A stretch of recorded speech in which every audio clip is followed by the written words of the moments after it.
one of the most common reasons that people come and seek psychotherapy really is because they're too agreeable. But what that means is they're not assertive enough. They haven't integrated their capacity for aggression, and so other people can push them around.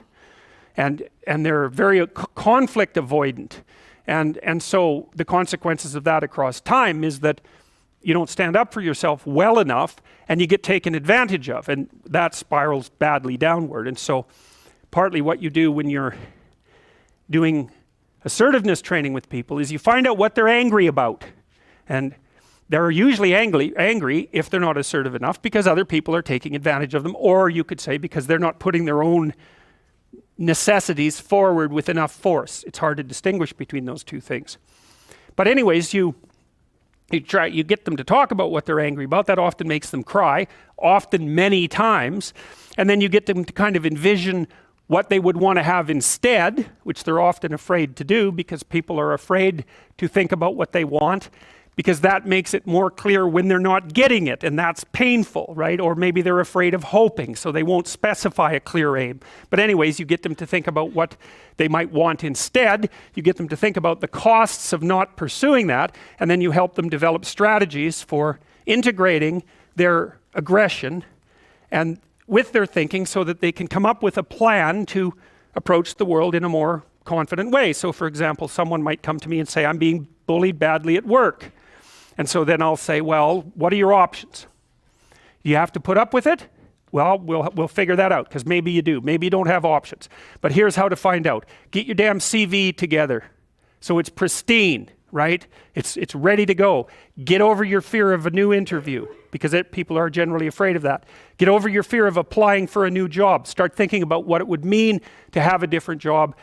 Start thinking about what it would mean to have a better job even, because maybe your fear is just making you stuck here. But I can tell you one thing, if someone's picking on you at work and you don't have options, you lose.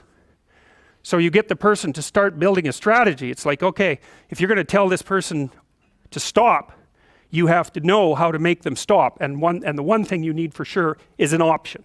And if you don't have an option, then maybe we start thinking about the fact that you need some more training or something like that, because you cannot negotiate if you don't have any power.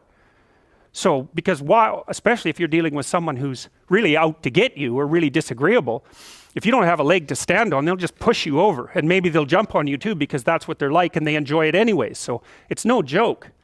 So you put your options behind you, and then you start to think about strategy. So I tell people, look, if you're being harassed at work, you document it every time it happens and you write it down. So you've got like 20 stories about it, and it's fully documented. And then you go confront the person at some point, but with at least 3 pieces of evidence. And you have some sense of what you tell them about what will happen if they don't stop. So you have to figure out, well, if they don't stop, what are you going to do about it? Leave? Not if you can't leave. So you have to be able to, wield a big stick and speak softly. But you see, that way that's how you take your aggression, which is an absolutely necessary part of your psyche, and manifest it up into a sophisticated means of dealing with the world. You don't just suppress it. You say, well, I should be able to put up with it, or I wish I wasn't so angry, or something. It's like, forget that. That's all that'll happen is your blood pressure will stay high and you'll die of a heart attack, because anger, for example, is a very toxic emotion. And it does cause heart damage over time. It's the only emotion that we really know that's been linked to things like cardiovascular risk. And anger is toxic, because it's like you're driving a car, you're stepping on the gas and pushing on the brake at the same time, because anger tells you to run away and to attack at the same time, because you don't know what's going to happen. And so it really amps up the physiological demand on your body. And so if including your heart and your musculature. So if you stay like that for like 10 years, you're going to age 20 years. And that's a bad plan. So you take your underground emotions and you integrate them into a sophisticated reality.